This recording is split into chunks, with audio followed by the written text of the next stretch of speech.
see. I was gonna say, oh, okay. I thought they were a little more. 700.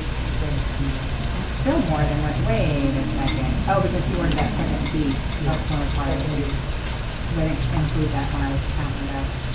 So, I just wonder. all right. Did you know that there are 753 unique restaurants in Santo Domingo, ranging from Dominican cuisine to various international flavors? And today I will be taking you to a Korean barbecue restaurant called Madomo and introducing you to a Santo Domingo Grubs Club group and other expats. Still going? Yes, ma'am. So today we're here with Miss Lala, the leader of Facebook Santo Domingo Grubs group. And Grub, excuse me, Santo Domingo Grub Club. I stand corrected. And we're going to ask her some questions about her mission at the group and where she wants to see it for the future. And we're going to ask her a little bit of her backstory and why she started it and how it relates to expats coming to Santo Domingo. So how you doing today, Miss Lala? I'm doing good. Yeah, how are you? It's all good. I have a few questions for you. I wanted to know, what was your motivation for starting the Santo Domingo Grubs group? Okay, so I kind of have lived a gypsy kind of lifestyle, and I was prior military, and when I was in the military, obviously you get stationed at many new bases, and meeting friends is not always easy, but at least I had the work ability to meet them through work. Now I'm not working, yet I'm still moving to new locations, and so I started to think about how I could possibly meet new people. I enjoy meeting new people, and I also love food. And so I thought, well, that'd be a good way to do it, because I used to, when I lived in Vegas, it was very hard to meet friends when I moved to Vegas. And so I don't know if you've ever heard of meetup.com. Yes. Okay, so I used to run a meetup group. And so when I came here, the meetup isn't really going in the Dominican Republic, and I looked. And there was maybe one or two groups that they had no client, no people, no members. Yeah. And so I was like, okay, well, I can just do it through Facebook. And so I have a girlfriend who, her and I used to go out and try new restaurants, and I told her, I said, we should just invite people on Facebook, create a club. If people come, great. If they don't come, me and you are still going out to eat and trying a new restaurant. But if they come, hey, more people, more fun. And then it just took off from there. And next question I would like to ask, what types of events or activities do you enjoy the most that you do with the group? Well, it really is a food-based program. I mean, we say it's a dinner club. However, we have thrown in a few extra things. Like we've gone bowling, we have done beach day, we even did a brunch one time with dogs. So it's fun to kind of do a little extra, because some people ask me, can you let kids go? And we don't typically on the regular, we do every third Friday is our set in stone dinner, and we don't typically have children to that one, but I have, like when I did the bowling or the beach, I've opened it up to kids, because some people obviously want to bring their families sometimes. Now, being a part of the group, and I understand you're the leader, but for individuals that want to be a part of this group, how would this help them connect to other expats or other foreigners, Americans that are actually living here, for them to be able to form different friendships or bonds, so to say? You know, the thing with this group is there is 150 people in the group, and we get probably the same 10 or 20 people who come every time. And the opportunity to meet people and network is amazing with this group. However, getting people to come out is the hardest part, and so I think, if somebody truly wants to meet new friends or just do something socially or meet your same friends that you've been, the group is a great tool to use. However, it doesn't work if people aren't using it, and that's one of the issues, is that people aren't using it, so they're not getting to meet new people. But I think just coming out, you're going to meet somebody. If you come out, you're going to meet new people. We're going to talk to you. You're not going to sit there and be quiet. I'm not going to let you. This is a good So my name is Jahira Velasquez. I go by Yadi. I've been with the group. How long? Not even 6 months? No. This group that I don't see in other groups that I'm in is the invitations and the locations are very structured. You know where you're gonna go. You know what time it's gonna be at. You know when you have limitation for when you can reserve. So it's nice because you're not always up in the air. You know who's going to go. You know where you're going to go, what time you got to be there, what kind of food to expect. So it's nice to have that organization, um, and just even reading the list of people, like, okay, I know that person, I met them last time, I know the person I met them last time, oh, that one's new. So it's nice to know that you're gonna meet new people and encounter people you've already met. It's fine.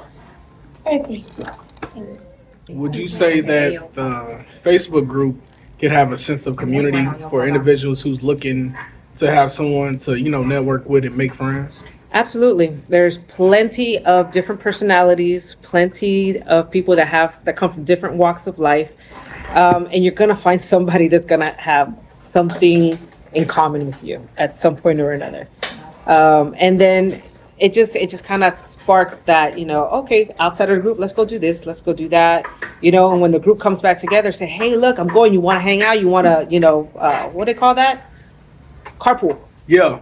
You wanna carpool. We do And then, that. and then, yes, we do that a lot. And the carpool itself, it's fun, very, very fun, because you're already knowing what to expect. You guys are talking about what your expectations are, what happened last time, and then you're expecting things to kind of like go the same way, especially when you're gonna encounter the same group of people you did before. Okay, ladies and gentlemen, this is a part in the show where I show you the Moduma Korean barbecue restaurant and all the beautiful and tasty items that they have. Check it out.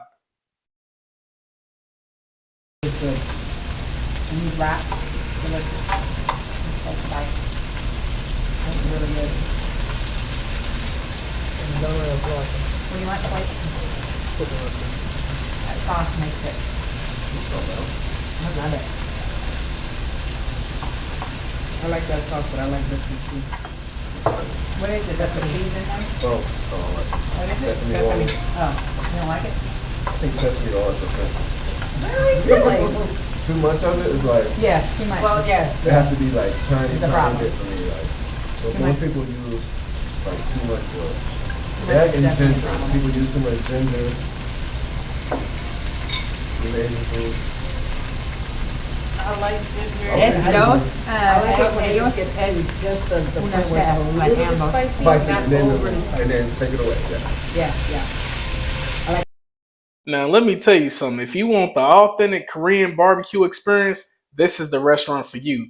They took everything that we cooked and they made a nice fried rice exactly how we wanted it. And this is something that I will admit that I wasn't expecting because I've never been to a Korean barbecue place before. But if you're looking to go somewhere where you can spend a good amount of money and don't go over budget and have some real good food and have an experience worth talking about, this is the restaurant for you.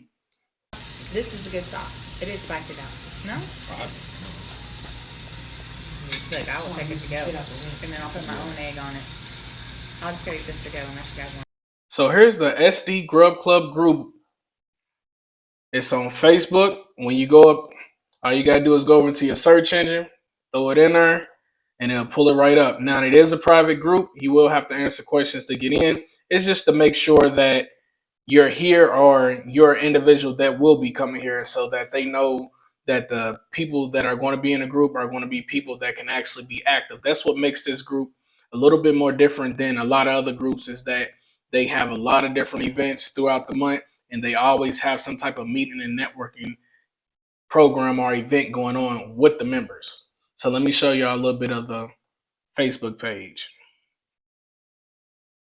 Now coming up, they do have Lala's going away dinner. It's going to be at a Vietnamese restaurant.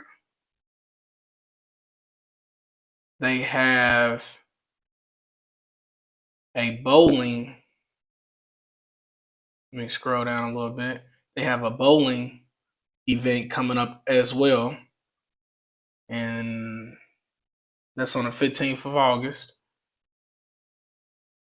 And let's look at some of their recent media from past events.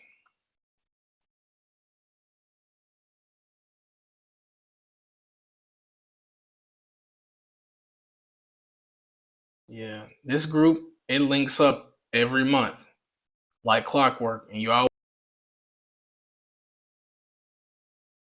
to the reservation.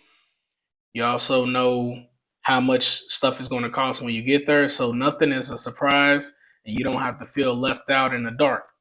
Now, if you want to network and you want to meet other expats or you're just here visiting and you want to just see if this will be something that'll be good for you because you believe that you might want to become an expat, I say come and join the group.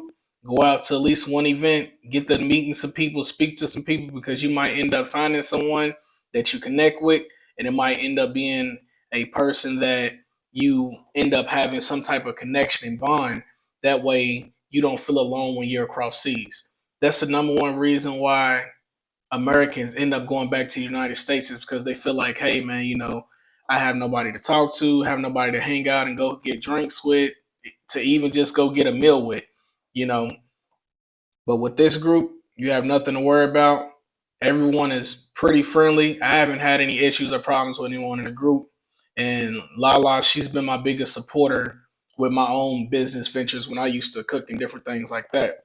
So, as I stated, SD Grub Club is on Facebook, and it's a group where you can network and meet other expats and go out for different food events. Check them out.